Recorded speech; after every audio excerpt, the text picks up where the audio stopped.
सीमत जुर्अतो हिम्मत का है इजहार, सीधी बात रिवायात सहाफत का अलम बरदार, सीधी बात। नाज़रीन गिरामी अस्सलामु अलैकुम वरहमतुल्लाहि वबरकातुहू। सीधी बात के ताज़ा तरीन प्राइम टाइम में आप लोगों का इस्तकबाल है। नाज़रीन गिरामी, मैं अंसार अज़ीज़ नदवी इस वक्त आप लोगों के सामने कुछ अहम तरीन ख़बरें, कुछ वायरल वीडियोस और कुछ तनक़ीदी तज़किये लेकर के हाज़िर हुआ। नाज़रीन गिरामी, देखिए किस तरह बीजेपी की एक लीडर गिरफ़्तार हुई है, लेडी ख़ातून, मुस्लिम बच्ची पर जो है अत्याचार करने के इल्ज़ाम में। तो वहीं पर एक मदरसे में औरत को यरगमाल बनाए रखने की इल्ज़ामात लग रहे हैं। और देखिए किस तरह भाई की हादसे में मौत होती है तो दिलबर्दाश्ता बहन जो है वो हार्ट अटैक की वजह से उसका भी इंतकाल हो जाता है। शाहरुख खान के घर पर क्या वाकई में बम धमाका करने की धमकी मिली थी। उधर बीजेपी में भगदड़ मची हुई है। एक वज़ीर के 4 अरकान असम्बली के बाद एक और रुकन असम्बली लापता होने पर हंगामा मचा है। केशव मौर्य ने धर्म संसद की बातों की हिमायत के बाद फिर क्यों डिलीट किया अपना ट्वीट, और नाइजीरिया का क्या हालचाल है। अपूर्वानंद की एक बेहतरीन मजमून के हवाले से तफसीलात आप लोगों के सामने रखना है। और किस तरह एक बीजेपी लीडर मुसलमानों के कत्लेआम की बात करता हुआ दिख रहा है। एक वीडियो वायरल हो रही है रुद्रापुर से। सारी चीज़ें आप लोगों के सामने रखता हूँ। उससे पहले आप लोगों से दरख्वास्त है कि जिन अहबाब ने हमारे चैनल को सब्सक्राइब नहीं किया है, सब्सक्राइब कर लें। हमारी इन वीडियोस को दूसरों तक पहुंचाने में हमारी मदद करें। लिंक को शेयर करें। इदारे की मजबूती नाज़रीन गिरामी आप लोगों की मजबूती है, और आपको पता है कि इस वक्त हमें क्या करना है। नीचे उसकी तफसीलात दी जा रही हैं। आपके ताउन की अशद ज़रूरत है इदारे के लिए। जो अहबाब अभी तक इसमें हिस्सा नहीं लिए ज़रूर लें, और नए अफराद जो जुड़े हुए हैं वो भी इस सिलसिले में संजीदगी से बात को लें।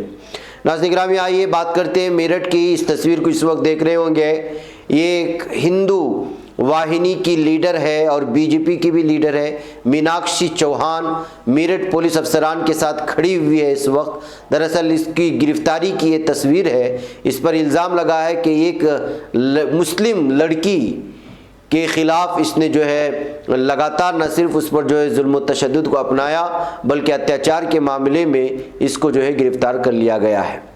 नाज़रीन गिरामी, आपको मालूम होना चाहिए कि मुतासिरा ने मीनाक्षी चौहान और उसके भाई पर इल्ज़ाम लगाया था कि उसने जो है नशाआवर चीज़ें उसको पिलाने के बाद उसके साथ जो है उसके भाई ने उसके साथ ज़बरदस्ती की थी, उसके जो है रेप किया था और उसका साथ दिया था इसकी इस बहन ने। इस पर इल्ज़ाम लगे थे और लगातार इस सिलसिले में वो फ़रार नज़र आ रही थी। अब जो है उसके घर में होने की इत्तला पाकर के पुलिस ने गिरफ़्तार कर लिया है। अब इस सिलसिले में इस सिलसिले में सुनवाई होगी।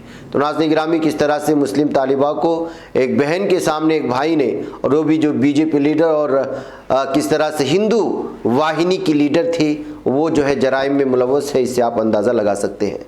नाज़रीन गिरामी, इसी तरह की एक खबर इस वक्त जो है मुजफ्फरनगर में आ रही है, और यहाँ पर मदरसे में एक औरत को ज़बरदस्ती यरगमाल बनाए रखने का इल्ज़ाम लग रहा है। दैनिक हिंदुस्तान नामी एक अखबार में इसकी सारी तफसीलात छपी हैं। इसके मुताबिक नई मंडी कोतवाली इलाके गांव की रिहायशी खातून का कहना है कि उसके शोहर का साल 2012 में इंतकाल हो गया था।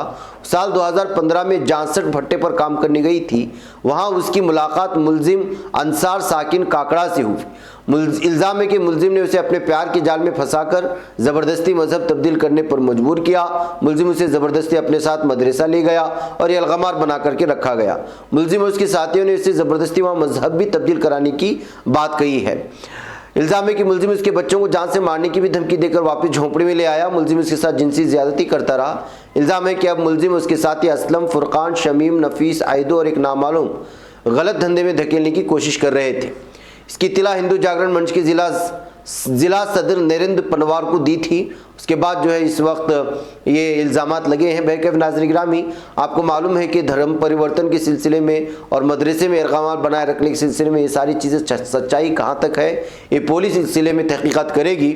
लेकिन जब इस तरह के मामले में हिंदुत्व तंजीमें या हिंदू जागरण मंच जैसी तंजीमें आ जाती हैं तो वो ज़बरदस्ती इस तरह की ख़वातीन से मुसलमानों को या मदारिस को बदनाम करने के लिए बुलवाने की भी कोशिशें होती हैं। इस तरह की खबरें सामने आ रही हैं।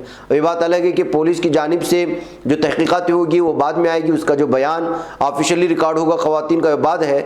लेकिन यहाँ पर मदरसे में यरगमाल बनाए रखना, धर्म परिवर्तन करना, सारी चीज़ें, और ख़ुद इस बात को मान रही है खातून के उसकी जो पहचान एक मुसलमान से उस वक्त हुई थी जो वो काम कर रही थी।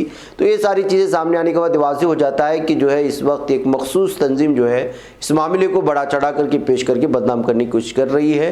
ये खबर पेश करके अलग अलग तरह के तबसरे सामने आ रहे हैं। अब इसकी हकीकत क्या है पूरी तरह से वाज़ेह तौर पर पुलिस ही सामने लाएगी, जब इसको एक तरफा नहीं बल्कि पूरे इंसाफ के साथ तहकीक होगी। नाज़रीन गिरामी, भाई बहन की मोहब्बत, उनका रिश्ता कितना जो है आला है ये तो आप जानते ही हैं। यहाँ कर्नाटक के एक इलाके से खबर आ रही है, भाई की लाश को देख कर के बहन को बर्दाश्त नहीं हुआ और वो जो है हार्ट अटैक की वजह से जो है इंतकाल कर गई है। जहाँ ये मामला पेश आया है मैसूर के ज़िला हंसूर नामी इलाके में, मैसूर ज़िले के हंसूर नामी इलाके में। यहाँ पर खातून की शनाख्त रश्मि के तौर पर हुई है और उसका भाई कीर्ति है। दरअसल ये उसके चाचा की लड़की थी जिसका इंतकाल हुआ है। हंसूर तालुके में सोमनहल्ली गेट के करीब जो है कार और बाइक के दरमियान में हादिसा पेश आया, तो इस हादिसे में कीर्ति की मौत हो गई थी और जब उसकी लाश घर लाया गया तो उस वक्त रश्मि ने उस लाश को देख कर के बर्दाश्त नहीं कर पाई और उसको हार्ट अटैक की वजह से जो है फौरी तौर पर उसे यहाँ के अस्पताल में दाखिल किया गया, लेकिन वो जाँबर न हो सकी। इस तरह भाई की लाश को देख कर के एक बहन की मौत पर जो है खबर सुर्खियों में आ गई है। नाज़रीन गिरामी, उधर मुंबई से खबर आ रही है कि बॉलीवुड के मशहूर अदाकार शाहरुख खान के घर पर जो है बम हमला करने की धमकी देने वाले को पुलिस ने मध्य प्रदेश से गिरफ्तार कर लिया है और धमकी देने वाले शख्स की शनाख्त जितेश कुमार के तौर पर हुई है। उसने जनवरी 6 को महाराष्ट्र पुलिस कंट्रोल रूम को फ़ोन करके जो बांद्रा में मौजूद शाहरुख खान के घर जिसका नाम मन्नत है उस पर बम से हमला करने की धमकी दी थी और बराह रास्त पुलिस को ही फ़ोन कर दिया था। मुंबई पुलिस सिलसिले में मामला दर्ज कर पूरी तरह से छानबीन करना शुरू कर दिया। Chhatrapati Shivaji Maharaj terminal, कुर्वा railway station समेत बहुत सारी जगहों को जो है छानबीन करने के बाद जो है वहाँ पर किसी भी तरह से चीज़ें हो या इस पर छानबीन की। उसके बाद तहकीकात करते हुए जिस शख्स ने जितेश कुमार नामी शख्स ने धमकी दी थी उसकी जो है तफसीलात इकट्ठा करना शुरू कर दिया। उसके बाद जो है उसको गिरफ्तार करने में पुलिस कामयाब हुई है। तो नाज़रीन गिरामी, आप अंदाज़ा लगा सकते हैं कि किस किस तरह के लोग पाए जाते हैं। नाज़रीन, उधर बीजेपी में भगदड़ मची हुई है। उत्तर प्रदेश में असेंबली इंतखाबात से कबल इस तरह के मामले सियासी जो है उठान को बढ़ाती नजर आ रही है। गुज़िश्ता रोज़ वजीर स्वामी प्रसाद मौर्य और 4 अरकान असेंबली ने पार्टी से इस्तीफ़ा दे दिया था। अब अवरिया ज़िले की बधोना सीट से बीजेपी के रुकने असेंबली ने विनय शाकिया गायब बताए जा रहे हैं। इनकी बेटी ने दावा किया कि उनको अगवा कर लिया गया और जबरन लखनऊ ले जाकर समाजवादी पार्टी में शामिल कराया जा रहा है, लेकिन पुलिस ने अपने बयान में इसकी तरदीद की है। विनय शाकिया की बेटी रिया ने एक बयान जारी करके अपने चचा दिवेश शाकिया पर संगीन इल्ज़ाम भी आयद किया और कहा कि उन्हें ज़बरदस्ती ले जाया गया। रिया ने यह भी कहा कि मैं बदूना के बाशिंदगान से अहम बात कहना चाहती हूँ। आपको मालूम है कि मेरे वालिद कुछ साल कबल फालिज से मुतासिर हो गए थे और चल फिर नहीं पाते थे। इस बीमारी का फ़ायदा उठाकर मेरे चचा दिवेश शाकिया ने उनके नाम पर निजी सियासत की और आवाम का इस्तेसाल किया। वह हद से तजावज़ करते मेरे वालिद को घर से उठाकर समाजवादी पार्टी में शामिल कराने के लिए लखनऊ गए हैं। वह कहा नाज़रीन गिरामी, इस वक्त जो है जैसे जैसे यूपी के इंतखाबात करीब आते जा रहे हैं यहाँ पर बीजेपी को बुखलाता नजर भी आ रहा है। अलग अलग तरह की जो है तफसीलात भी सामने आ रही हैं। नाज़रीन गिरामी, नाइजीरिया में एक कलीसा मुनहदिम हो गया जिसकी वजह से 10 अफराद के हलाक होने की खबरें आ रही हैं। डेल्टा सूबाई हेल्थ कमिश्नर डॉक्टर ओरवाई मोर्री ने कहा कि सूबे के इलाके ओबका नाम में कलीसा की 3 मंजिला इमारत मुनहदिम हो गई।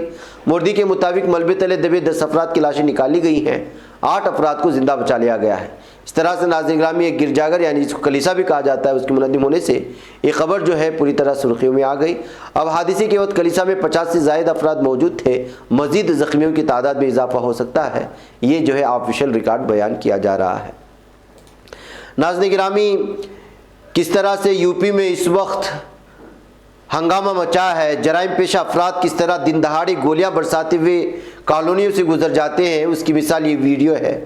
ये देखिए, शख्स कुछ बात करते करते भाग रहा है, उसके पीछे से एक बाइक आती है। बाइक में सवार दरअसल ये जराइम पेशा गुंडे हैं जो यहाँ के मकामी लोगों पर धौंस जमाते हुए हवा में फायरिंग करते हुए भाग रहे हैं। और इसकी आवाज़ हम आपको थोड़ी देर के लिए सुनाते हैं, इसलिए कि इस तरह की चीज़ें दिखाने से जो है यूट्यूब जो है पूरी तरह से हमारी वीडियोस को महदूद कर देता है उम्र के साथ। फिर भी आवाज़ के साथ सुने और देखें कि किस किस तरह से जो यूपी में इस वक्त जराइम पेशा अफराद जो है पूरी तरह से गुंडागर्दी करते नज़र आ रहे हैं। ये सिवान की वीडियो है, वहाँ के कॉलोनी की, जो गलियों में फायरिंग करते जा रहे थे।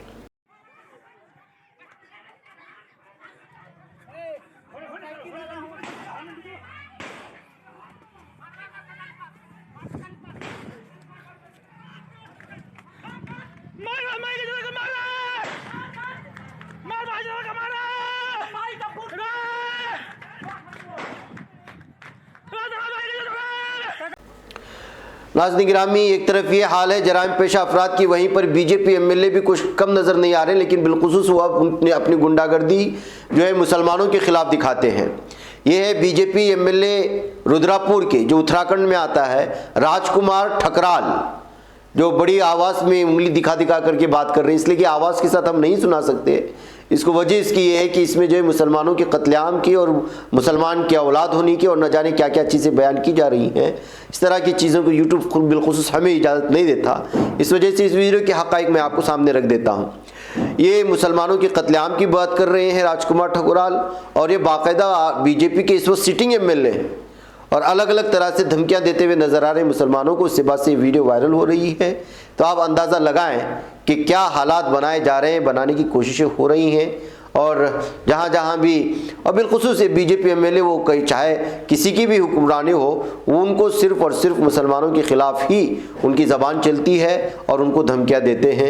ये कहते हुए ये वीडियो इस वक्त मुख्तलिफ तनकीदी तज्ज़ियों के साथ जो है सोशल मीडिया में वायरल हो रही है। नाज़रीन गिरामी, जैसा कि मैंने शुरू में कहा था और इस वीडियो के हवाले से भी आप अंदाज़ा लगा सकते हैं कि क्या कुछ हो रहा है। इसी के चलते शायद अपूर्वानंद को ये मजमून लिखने पर मजबूर हुए हैं, ये मौजू चुनने पर वो मजबूर हुए हैं और कहने पर कि क्या हमारे घरों में तशद्दुद और जराइम पल रहे हैं। इस उन्वान के साथ उन्होंने एक मजमून लिखा है। मैं उसकी तफसीलात आप लोगों के सामने आज रखना चाहता हूँ। बेहतरीन अंदाज में तज्ज़िया है कि क्या कुछ हो सकता है, और अगर मुसलमान और जिस तशवीश का इजहार किया जाए वो तशवीश वाकई में हो जाए तो क्या कुछ बदल सकता है भारत में। हिंदुस्तान को खाना जंगी में धकेला जा रहा है। इस तशवीश का इजहार गुज़िश्ता दिनों में कई बार किया जा चुका है। एक मुबाहसे के दौरान एक सीनियर सहाफ़ी को, जिन पर आरएसएस के लोग चाहे भी तो लेफ्टिस्ट होने का इल्ज़ाम नहीं लगा सकते, बड़े दुख और सदमे के साथ इस खदशे का इजहार करते हुए देखा। अगर बदनाम ज़माना सेकुलर ऐसा करें तो इन पर इल्ज़ाम लगाया जा सकता है कि वो बेकार ही हमारे अंदर खौफ पैदा करने की मज़मूम साजिश कर रहे हैं। लेकिन जो लोग हमें इस मुस्तक़बिल के बारे में खबरदार कर रहे थे, वो उस खाने में नहीं आते, इसलिए उनकी बात उन्हें सुननी चाहिए। जो अमृता सिंह या अरुणा राय या मेधा पाटकर के कुछ कहते ही उन पर टूट पड़ते हैं। ताज्जुब नहीं होगा अगर उन्हें भी मशवरा दिया जाए कि अपने ख़दशात को दिल में ही रखें। हिंदुस्तान तो सही रास्ते पर आगे बढ़ता चला जा रहा है और जल्दी पूरी दुनिया उसे विश्व गुरु का खिताब देकर उसके आगे सर खम करने वाली है। ऐसी मनफी बातें करके इस फतह कामिल की राह में रुकावट ना डालें, उनकी सरजनिश की जा सकती है। हमारे सहाफ़ी दोस्त की तशवीश काबिल तवज्जो है। वो गुड़गांव के रहने वाले हैं। वो देखकर हैरान है कि गुज़िश्ता कई महीनों से जुमा की नमाज में पुरतशद्दुद तरीक़े से खलल डाला जा रहा है। क्या 150 लोग नमाज नहीं पढ़ सकते? ये क्या मजाक है। जिसको 21वीं सदी का हिंदुस्तानी शहर कहलाने का दावा है, उसकी सिविल सोसाइटी में इतनी ताकत नहीं या इरादा नहीं कि वो इस तशद्दुद को रोकने के लिए सामने आए। इससे भी ज़्यादा तकलीफदा धर्म संसदों में मुसलमानों के कत्लेआम की अपील थी। इसकी इजाज़त ही कैसे दी जा सकती है? ऐसा करके वो आज़ादी से कैसे घूम सकते हैं? आखिर पुलिस क्या कर रही है? इस मुल्क की सियासी क़यादत खामोश क्यों है? सवाल वाजिब है जिसको इस मुल्क से थोड़ी सी भी ममता होगी, इसका दिल उनके खौफ से कांप रहा होगा। बदकिस्मती ये है कि मुल्क से ममता शायद बहुत कम को है।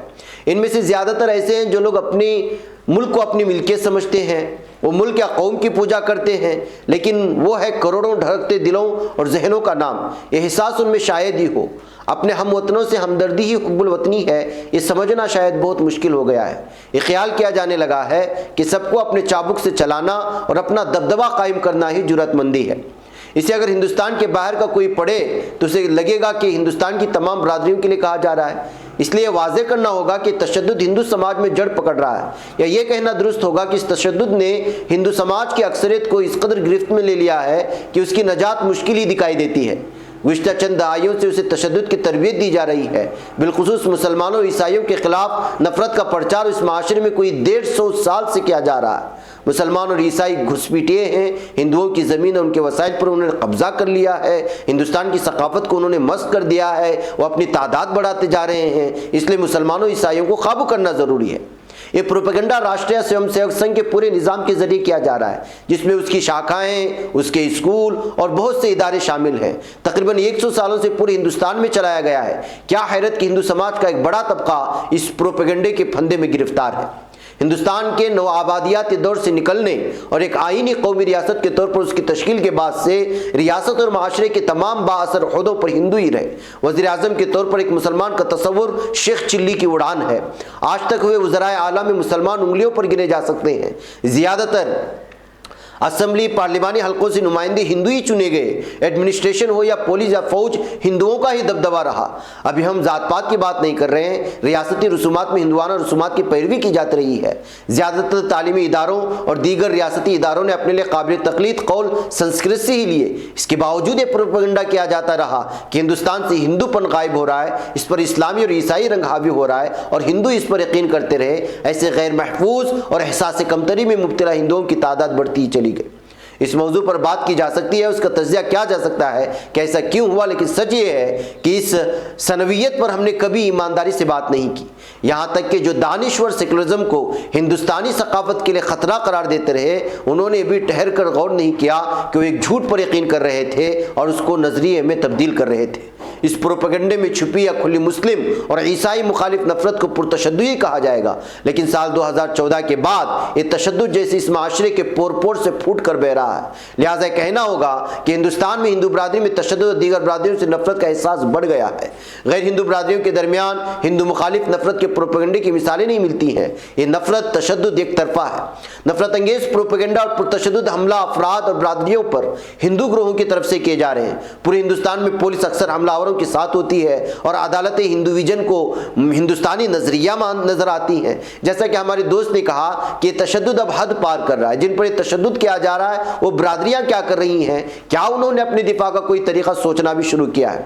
अब तक वो ये मान रहे हैं कि अपने तहफ़्फ़ुज़ के लिए इक़दामात करना उनका काम नहीं, ये रियासत के इदारों की जिम्मेदारी है कि उन्हें तशद्दुद से बचाएं।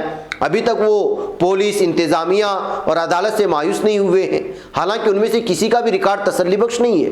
इसके बावजूद मुसलमान और ईसाई जमहूरी और आइनी रास्ते पर ही चल रहे हैं, लेकिन उन्हें कहीं से तहफ़्फ़ुज़ नहीं मिल रहा। जो बात दिल में थी अब खुलेआम कही जा रही है। मुसलमानों ईसाइयों का कत्लेआम, उनकी औरतों पर कब्जा करना हिंदू का कौमी फरीज़ा है, ये बात रोज़ रोज़ सरेआम कही जा रही है। हिंदुस्तान के वज़ीर आज़म, वज़ीर दाखिला और कई रियासतों के वज़राए आला हिंदुओं को मुसलमानों ईसाइयों के खिलाफ उकसा रहे हैं। अपने बयानात में उनका मजाक उड़ाते हैं और हिंदुओं को यकीन दिलाते हैं कि उन्हें उनसे बचाएंगे। अब्बा जान वाले राशन खा जाते थे, कब्रिस्तान की दीवार का पैसा तीर्थ में लग रहा है, निज़ाम राज खत्म किया जा रहा है, मुसलमान यानी मुजरिमों के साथ अब जेल जेल का खेल हो रहा है। पहले दहशतगर्दों को खुला छोड़ दिया जाता था, अब उनके होश ठिकाने आ गए हैं। ये सब हिंदुस्तान के वज़ीर आज़म और वज़ीर दाखिला बता रहे हैं।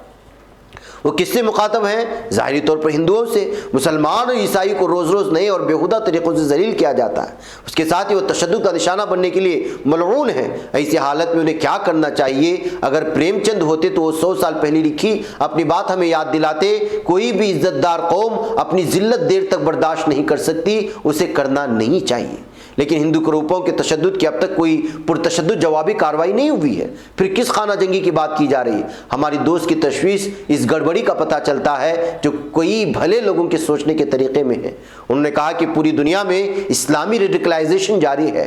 उन्हें डर है कि रोज़ाना के तशद्दुद से तंग आकर कहीं हिंदुस्तान के मुसलमान उस रास्ते से न चल पड़े, फिर बचना मुश्किल हो जाएगा। यानी असल तशवीश ये है कि मुसलमानों का एक छोटा सा तबका भी इस रास्ते न चल पड़े, जबकि गुज़िश्ता 7 सबसे खौफनाक सालों में उसका कोई सबूत नहीं मिला है। मुस्लिम तंजीमें भी आईनी हल के अलावा कोई बात नहीं कर रही हैं। इसलिए खाना जंगी कहकर जब हम हिंदुओं को इस तशद्दुद से बाज आने को कहते हैं और ये कहकर कि कहीं मुसलमान रेडिकलाइज हो गया तो फिर मुसलमानों के बारे में इसी तासुब को और ज़्यादा जोर देते हैं। इससे लगता है कि मुसलमानों का तशद्दुद ज़्यादा खौफनाक होता है, इसलिए हिंदू संभल जाए, लेकिन ये सोचने का सही तरीका नहीं है। असल और तवील मुद्दती मसला हिंदुओं के मुतशद्दिद और फैश होते जाने का है। अभी मुस्लिम खवातीन की नीलामी करने वाले मुलजिमीन की उम्र देखकर हिंदू वालिदैन और घर वालों को खबरदार हो जाना चाहिए कि एक 18 साल हिंदू लड़की और 21 साल हिंदू नौजवान पर इस नफरत अंगेज मुहिम का इल्ज़ाम है। हमारे घरों में तशद्दुद और जराइम पल रहे हैं। मुसलमान रेडिकल हो जाए, इससे डरकर अपने तशद्दुद पर हम लगाम लगाए, ये घोड़े के आगे गाड़ी बांध देना है। हिंदुओं के नाम पर तशद्दुद उस मुल्क को तबाह कर देगा, हिंदुओं को बर्बाद कर देगा, ये सब ठीक है, लेकिन वो इस वक्त मुसलमानों ईसाइयों को तबाह कर रहा है, वो उन्हें तबाह कर रहा है और यही काफ़ी है कि इस तशद्दुद को फ़ौरन रोका जाना चाहिए। वो तशद्दुद पर आमादा हो जाएंगे इस खौफ की वजह से नहीं, ये मानना है अपूर्वानंद का जो दिल्ली यूनिवर्सिटी में पढ़ाते हैं। नाज़रीन गिरामी, कितना बेहतरीन तबसरा था और कितने खूबसूरत अल्फाजों में उन्होंने हमें समझाने की कोशिश की है कि क्या हमारे घरों में तशद्दुद और जराइम पल रहे हैं। मुझे इजाज़त दें। अस्सलामु अलैकुम वरहमतुल्लाहि वबरकातुहू। बच पाता है कोई सहाफ़ी की निगाहों से, मिलाता है ये लोगों को मोहब्बत की पनाहों से। करम और दर्द मंदी का है एक संसार, सीधी बात अज़ीमत जुर्अतो हिम्मत का है इज़हार, सीधी बात अज़ीमत जुर्अतो हिम्मत का है इज़हार, सीधी बात। ये चैनल हक निगर बनकर कुचल देता है फितनों को।